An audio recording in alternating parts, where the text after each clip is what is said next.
Bueno, chicos, como les conté en la publicación, vamos a empezar a leer esta historia, que es una novela histórica, que si bien es una historia ficcional, está ambientada en un tiempo histórico particular. En este caso es la época colonial y los primeros años de la lucha por la independencia en nuestro país. Por eso es que lo estamos leyendo en Ciencias Sociales. Se llama El espejo africano y su autora es Liliana Bodoc. Primero tiene una dedicatoria que dice: para Felipe y Martín, dos niños luminosos que a veces son artistas del color y la forma, a veces ángeles, a veces monjes rubios de un templo chino.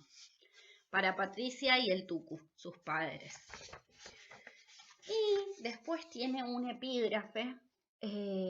Un epígrafe es una frase que está al principio de un libro, una historia, un capítulo también, que suele ser muchas veces una cita de otro escrito de alguna persona. En este caso es un escrito de Ricardo Reis.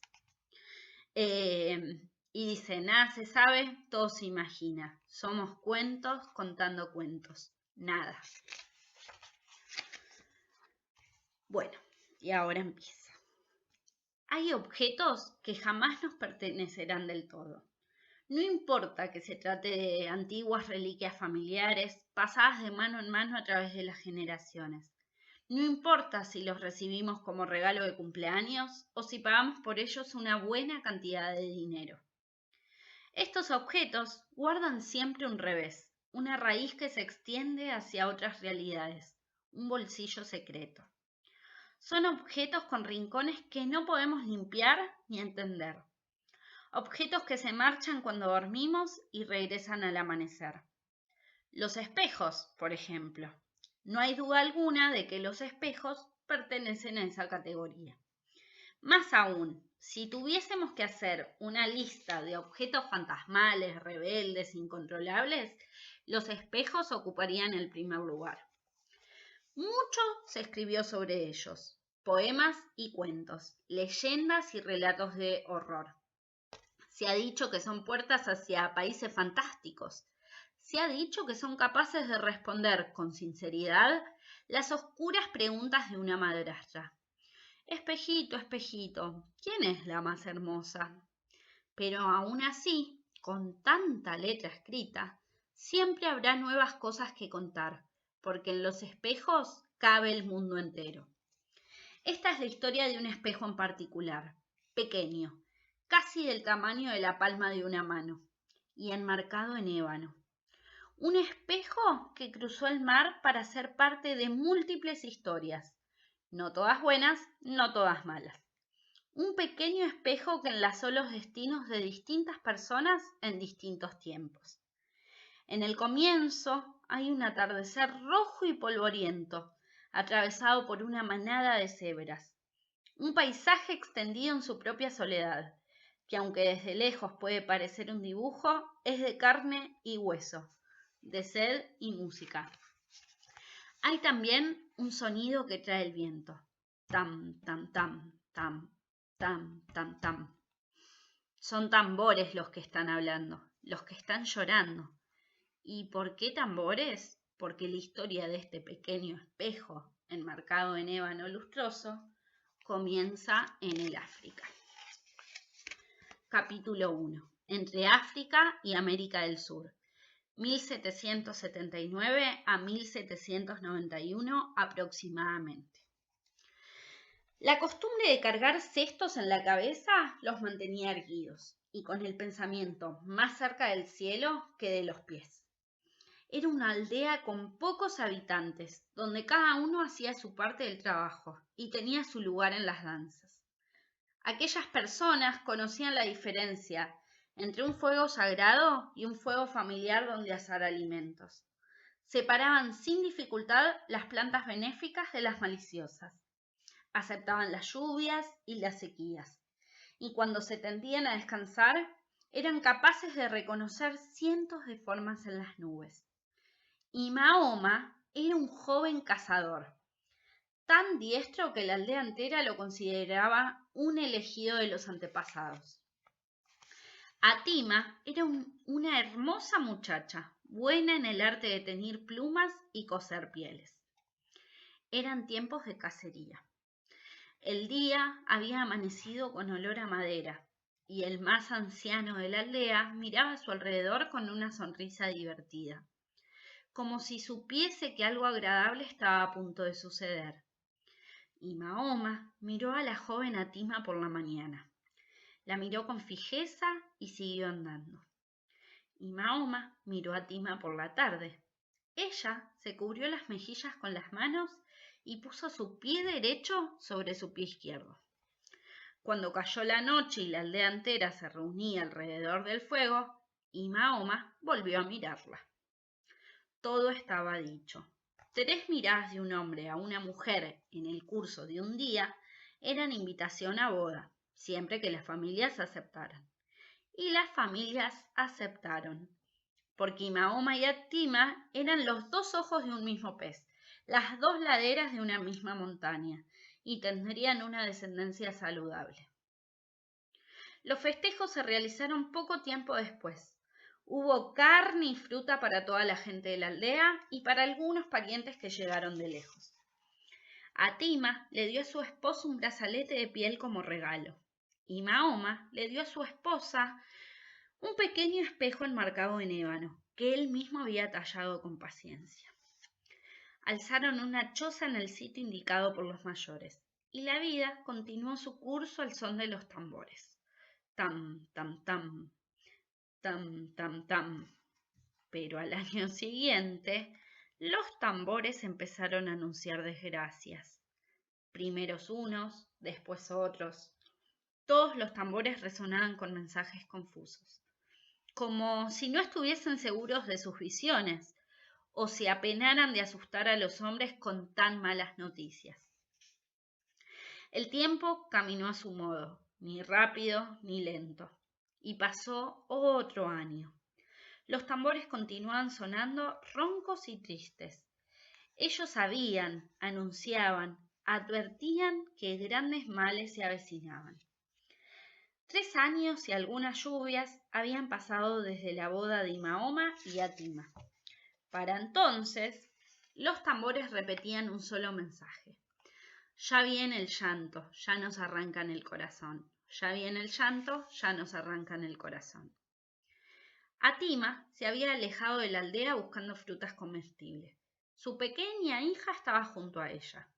La niña iba a cumplir 3 años, y eso significaba que todavía llevaba el nombre de sus padres. Cuando cumpliera 12 años, ella misma elegiría el nombre para el resto de su vida. Mientras tanto, era Atima por su madre y era Mahoma por su padre. Es que la gente de aquellas aldeas les daba a los nombres su justo tiempo y su verdadera importancia.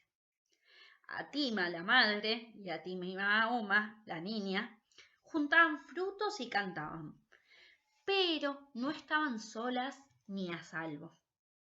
Muy cerca de ellas, unos hombres de piel descolorida las miraban desde la espesura, sus ojos brillantes como monedas de plata. Eran cazadores de hombres y preparaban las redes. Se humedecían los labios con la lengua, tensaban sus corazones. Los cazadores comenzaron a avanzar sin hacer ningún ruido. Atima y Mahoma preguntaba cantando. Atima, su madre, respondía del mismo modo. Los cazadores tenían órdenes precisas. Aquella vez debían ser niños. El mercado de esclavos los necesitaba y pagaba por ellos buenas sumas de dinero. Además, cabían mayor cantidad en un barco, requerían menos alimentos y ocasionaban pocos problemas. Atima le dio a su pequeña hija un fruto rojo y repleto de jugo. Atima y Mahoma lo mordió con gusto y el jugo dulce le ensució la cara. Los hombres de piel descolorida eran, igual que Mahoma, grandes cazadores, pero Mahoma cazaba con lanzas y ellos con redes. Y Mahoma cazaba animales para que la aldea entera tuviera alimento. En cambio, la red de los cazadores cayó sobre Atima y Mahoma, sobre su vida, sobre su boca sucia de jugo rojo. La pequeña creyó que se trataba de una lluvia distinta a las que conocía. Quiso extender los brazos hacia su madre, pero las sogas la atraparon más todavía. Sus ojos negros cabían perfectos, húmedos en los agujeros de la red. Atima, la madre, peleó contra los cazadores tanto como pudo y gritó con la fuerza de 7 gargantas. Sin embargo, era apenas una delgada mujer que nada podía contra un grupo de hombres. Cuando acabó de comprenderlo, Atima se desprendió de la cintura una bolsita de cuero y se acercó a uno de los cazadores, suplicando en su lengua. Las súplicas se comprenden en cualquier idioma, y en casi todos los corazones pueden quedar ventanas abiertas. El hombre que estaba al mando entendió lo que Atima deseaba. Tomó la bolsita de cuero y comprobó su contenido. Dentro de ella solo había un pequeño espejo. ¿Quieres dárselo a tu niña?, preguntó. Atima lo miró esperanzada. Entonces el hombre metió sus grandes manos por la red y colgó el amuleto al cuello de Atima y Mahoma, y en ese gesto agotó su bondad. Atima y Mahoma se iba para siempre. El barco en que la llevaban, con otros cientos de esclavos, cruzó el ancho mar hasta llegar a una tierra donde la gente compraba gente. Vean la fuerza de este jovencito, vean el porte. Aquí, los dientes de esta niña lo dicen todo. Sana, fuerte, a buen precio. Los esposos Fonteso y Cabrera caminaban por las calles del mercado de esclavos. Aquel día no tenían intenciones de comprar. Solamente habían ido a curiosear y a comentar los últimos sucesos. Habrá que decir que se trataba de gente importante para la cual la ciudad no tenía secretos. Mire esa niña. La señora Fonteso y Cabrera detuvo a su esposo tomándolo del brazo. Enseguida se acercó a una de las pequeñas que estaban en venta y le sonrió. Atima y Mahoma la miró con seriedad, aunque sin miedo ni enojo. No pretenda comprarla, se adelantó su esposo. No es necesaria ahora. Es verdad, admitió su esposa, pero mire sus ojos. Mujer, he dicho que no hace falta. La señora Fonteso y Cabrera tenía una opinión distinta y la expresó con entusiasmo. Claro que hace falta. Esta niña debe tener la edad de nuestra Raquel. ¿No cree usted que podría ser su doncella personal? El señor Fonteso y Cabrera tuvo que aceptar que aquella africanita tenía algo especial. ¿Qué llevas ahí?, le preguntó señalando la bolsita que colgaba en su cuello. Atima y Mahoma no entendió las palabras, pero entendió el gesto, y enseguida protegió con sus 2 manos la herencia de su madre, sin saber que de ese modo se ganaba la voluntad de su futuro amo. Vaya con su carácter, dijo el señor Fonteso y Cabrera, complacido con la bravura de la pequeña, igual que se complacía viendo cómo mostraban los dientes sus valiosos cachorros de caza. Entonces, como el precio que pedían por ella le pareció razonable, decidió que la llevarían consigo. Al momento de comprar un esclavo, era necesario ponerle un nombre, de modo que quedara sentado en las notas de propiedad. La llamaremos... ¿Cómo la llamaremos? Entre todos los niños que estaban a la venta, aquella era la única que no emitía sonido alguno. Entonces el señor Fonteso y Cabrera encontró el nombre que buscaba. La llamaremos Silencio, dijo. Bien podría decirse que Silencio fue afortunada. El matrimonio tenía una sola hija, y Silencio fue destinada a ser su doncella. Silencio fue tratada con benevolencia, recibía buena comida, buena ropa y buen trato. Pasaba casi todo el tiempo con Raquel, obtenía algunos de sus juguetes en desusos, compartía sus dulces. De vez en cuando, si a Raquel le dolía la panza o tenía catarro, Silencio se acostaba sobre sus pies para mantener el calor de su amita enferma, y eso era mucho mejor que dormir en las barracas frías. Raquel y Silencio crecieron juntas. Raquel aprendía las danzas de salón y luego se las enseñaba a Silencio. Silencio estaba obligada a ayudar en algunos quehaceres domésticos y Raquel se aburría. Cuando Raquel tuvo que aprender las labores que correspondían a una niña educada, se empeñó en que Silencio aprendiera con ella. De otro modo tejía mal y bordaba peor. Será mejor que Silencio esté con ella, dijo su madre, y el señor Fonteso y Cabrera acabó por aceptar. Raquel creció con alegría, y Silencio agradeció la suerte que le había tocado en casa de sus amos. En la cocina, Silencio solía escuchar los relatos que las cocineras negras hacían sobre tormentos y castigos que recibían los esclavos en otras casas. Lluvias de azotes si se les veía un mal gesto, cadenas si desobedecían o haranganeaban, muerte por sed si intentaban escaparse. Demos gracias por la bondad de nuestros amos, decían las negras ancianas. Silencio daba gracias con ellas. Pero Silencio tenía una tristeza, su nombre. Por mucho que se esforzara, no lograba recordar el nombre que tenía en su tierra. Mientras más intentaba recuperarlo, más se alejaban los sonidos. Y una voz de mujer, llamándola, se mezclaba con los trinos y los rugidos de una selva distante. A veces Raquel encontraba Silencio mirándose en su pequeño espejo, con los ojos perfectos, húmedos. ¿Estás triste, Silencio? ¿Pensás en tu nombre? Si querés probamos a ver si te acordás. Entonces comenzaba una lista. María, Mercedes, Pilar, Inés, Antonia. Esos no, decía Silencio. Aurora, Matilde, Jacinta. Esos tampoco. Y el nombre africano se perdía. Retrocedía a un sitio donde la memoria ya no encuentra caminos de regreso. Para su cumpleaños número 12, Raquel le pidió a su padre un regalo especial. La niña deseaba enseñarle a Silencio las letras y los números. ¿No tiene usted mejores cosas que hacer?, le preguntó el señor Fonteso y Cabrera a su hija. No me gusta bordar, me gusta ser maestra. Con que le gusta ser maestra, entonces puede enseñarle a sus primos pequeños. Ellos solo vienen de vez en cuando. El señor Fonteso y Cabrera dio una profunda pitada a su cigarro. Después pronunció palabras llenas de humo.